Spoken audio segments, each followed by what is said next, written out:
I used to work at this radio station in New Mexico that was listed as one of the most haunted places in the state. It was in an old house that had been converted into offices. The story goes that the last owner of the house made a living by carving gravestones in the basement, and that he died while working on one. When the new owners of the building took over, they left the stone where it was. That was a mistake. I heard stories from some people who worked there back then. Shadowy figures seen in unoccupied rooms. Lights going on and off for no apparent reason. Supposedly, all the activity died down when the stone was moved out of there. Well, most of it.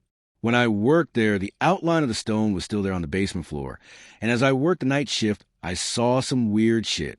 For starters, the door to the basement was in the break room, and in order to get to the vending machine, you had to walk by the door.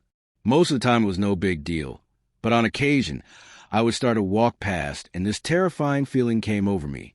The hair on my neck and arms stood up, and it was all I could do not to run out of there. Then one night, I went out into the offices and turned off all the lights. You know, save electricity and whatnot. I went back into the studio to keep doing my show. A little while later, I walked out and saw that all the lights were back on. There was nobody else in the building. There was also a couple times when I watched CD players open and close on their own, which brings me to the freakiest story, told to me by the overnight guy. He was doing his show, playing the new Bon Jovi song off the album, and the lights flickered for a moment.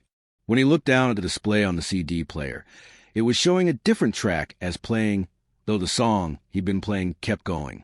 We pulled out the album and looked for the track that was indicated as playing. It was a song called I'll Sleep When I'm Dead.